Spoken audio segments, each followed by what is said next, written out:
আমি টিংখাঙৰ ঐতিহ্যমণ্ডিত হলগুৰি টিপমীয়া গাঁৱৰ দিক্সম পথত থিয় হৈ আছোঁ আৰু এই দিক্সম পথতেই হলগুৰি টিপমীয়া গাঁৱৰ ৰাইজে ভোগালী বিহুৰ শুভেচ্ছাৰে এখন আটকধুনীয়া তোৰণ নৰাৰে সজাইছে, যিখন তোৰণে আমাৰ কৃষিজীৱী মানুহৰ যিটো ঐতিহ্য, অসমীয়া মানুহৰ যিটো ভোগ খেতি কৰ্ম শেষ কৰাৰ পাছত যিটো ভোগৰ উৎসৱ পাতে, সেই ভোগালী বিহুৰ শুভেচ্ছাৰে জনাইছে। আমি এই ৰাজপথেদি আহোঁতে এই গেটখন দেখিলোঁ আৰু আমি ইয়াত প্ৰৱেশ কৰিছোঁ।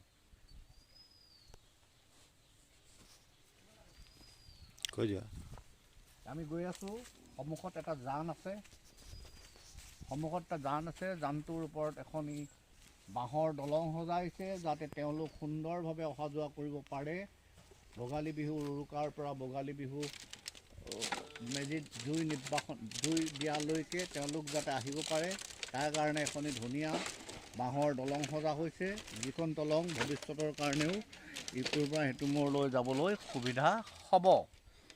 আমি দেখিছোঁ অলপ দূৰত টাইটানিক টাইপৰ এখন টাইটানিক টাইপৰ এটা ভেলাঘৰ সজা হৈছে আৰু যিটো ভেলাঘৰত কিছু মানুহে কাম কৰি আছে, যিটো সম্পূৰ্ণ হোৱা নাই আৰু দুদিন বিহুলৈ মাত্ৰ মাজত আৰু 4 দিন বাকী, আৰু এই 4 দিনৰ ভিতৰতে চাগে আৰু ইয়াতকৈ বেছি আটকধুনীয়া হৈ পৰিব।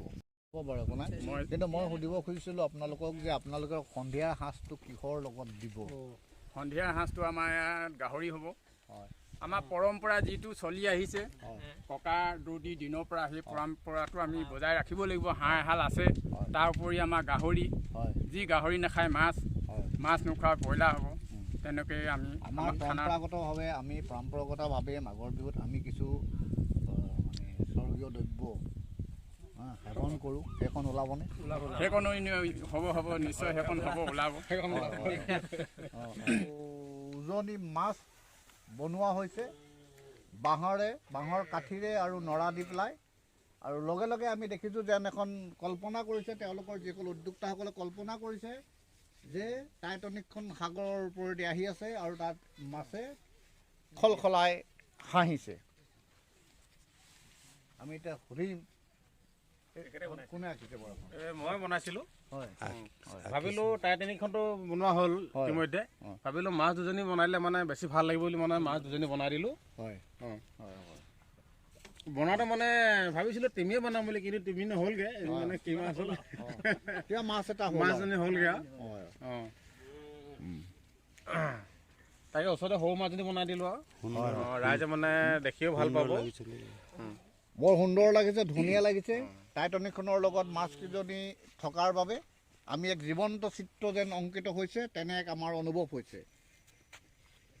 আমি আপোনালোক আৰু দেখুৱাব খুজিছোঁ এখন বিস্তীৰ্ণ মুকলি পথাৰ, যিখন পথাৰৰ উৎপাদিত শস্যৰে আজি এই হলগুৰি টিপমীয়া উদাচল নামঘৰৰ তৰফৰ পৰা যিটো টাইটানিক মেজিঘৰ সজা হৈছে, ভেলাঘৰ সজা হৈছে, আৰু এই ভেলাঘৰটোৱে যুগৰ পৰিৱৰ্তনৰ লগে লগে ভেলাঘৰৰ আৰ্হি পৰিৱৰ্তন হৈছে। তেওঁলোকৰ ওপৰত থকা ভেলাঘৰৰ যিটো আৰ্হি, সেই আৰ্হি আমি চাবৰ কাৰণে ওপৰত উপস্থিত হৈছে। আমাৰ মাজত এতিয়া কেইবাজনো ল'ৰা বহি আছে ইয়াত। আমি এতিয়া সৰু এটা ভাইটি ভজ্জা সম্পৰ্কীয় ল'ৰা এটা পাম, তেওঁক সুধিম কেনেকুৱা লাগিছে কাম কৰি? খুবেই ভাল লাগিছে। হয় নেকি? তাৰপৰা উৎসাহটো আছে? উৎসাহ আছে। কিহত পঢ়া তুমি? মই ডিগ্ৰী কমপ্লিট কৰিলোঁ। হয়। ভাইটি, তোমাৰ নামটো কি? নমস্কাৰ, মোৰ নাম শ্ৰী গ্ৰীণ গগৈ। তোমাৰ? মোৰ প্ৰাঞ্জল গগৈ।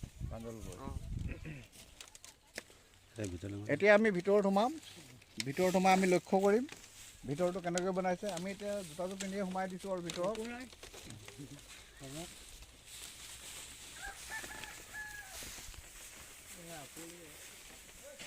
দুমলীয়া ঘৰ, এয়া খিৰিকী, নিশা চাবৰ কাৰণে এয়া খিৰিকী বনাইছে তেওঁলোকে। আমি আপোনালোকৰ পৰা যিটো বিদায় ল'ম, আমি ইয়ালৈ আহিলোঁ, আপোনালোকে আমাক কেনে পালে? প্ৰথমতে আপোনালোকৰ ইউটিউব চেনেললৈ আমাৰ তৰফৰ পৰা আন্তৰিক ধন্যবাদ জ্ঞাপন কৰাৰ লগতে নতুন বছৰ তথা ভোগালী বিহু ওলগ যাচিছোঁ। আপোনালোকে যে আজি ঘপককৈ আহি আমাৰ ইয়ালৈ আহিলে, এই ভিতৰুৱা অঞ্চললৈ আহি আমাৰ যি টাইটানিক আৰ্হিৰে জাহাজখন নিৰ্মাণ কৰিছিলোঁ, আপোনালোকে সুন্দৰভাৱে তুলি নিয়াৰ বাবে আমি অশেষ ধন্যবাদ আপোনালোকক জ্ঞাপন কৰিছোঁ। আৰু আজি আমি যিটো ফূৰ্তিৰে মানে ভোগালী বিহুটো উপভোগ কৰিম বুলি ভাবিছিলোঁ, চৰকাৰে যি নিৰ্দেশনা দিলে তাত সঁচাকৈ বৰ দুখ পাইছোঁ আমি। এনেকুৱা এটা পৰিস্থিতি হ'ব বুলি ভবাও নাছিলোঁ। কিন্তু যি ক'ভিড প্ৰট'কল আহিলে দেশবাসীলৈ, আমি নিশ্চয় চৰকাৰে যিখিনি নিৰ্দেশনা দিছে সেই নিৰ্দেশনাখিনিতো মানিবই লাগিব। হয়, তাৰ মাজতে আৰু অলপ ফূৰ্তি ফাৰ্তা কৰিম বুলি ভাবিছোঁ। আৰু আপোনালোকৰ চেনেলটোলৈ আমাৰ তৰফৰ পৰা অশেষ ধন্যবাদ জ্ঞাপন কৰিছোঁ।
আমি দেখিছোঁ আপোনালোকে এই উদয়াচল হৰিনামঘৰ অংগগুৰুত্বত কেনেধৰণে নাচ গান কৰি আছে। জীয়ৰী বোৱাৰী আৰু ডেকা ল'ৰাহঁতে আমি এই দৃশ্য দাঙি ধৰিছোঁ। আপুনি বৰ ধুনীয়া নাচে, কিন্তু আগতে বিহু কি আছিল নেকি বাৰু? বিহু গাই জীয়ৰী কালতে নাচিছিলোঁ। হয়, ক'ত ক'ত নাচিছিল বাৰু? মৰাণ টিংকা এইবোৰতে নাচিছিলে। আপুনিতো আৰু নাচিছিল। মই নাই নাচা, আমাৰ তেতিয়া মতা মানুহৰ বিহু মৰা পাতৰ হেৰি খুৱাই লয়। আমি ছোৱালীয়ে বেয়াজলঙা আমাক বিহু কৰিবলৈ নিদিয়ে। তথাপিতো এতিয়া নাজানো নাচিব, তথাপিতো হাতখন এনেকুৱা কৰোঁ আৰু। হয়, হ'ব দিয়ক, আপোনালোক লগ পাই ভাল লাগিলে। আৰু আমি লাহেকৈ গৈ থাকোঁ। আমি আপোনালোকৰ পৰা বিদায় লৈছোঁ। কৃষ্ণ।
আহক নিজে প্ৰত্যক্ষ কৰক মনোমোহা দৃশ্য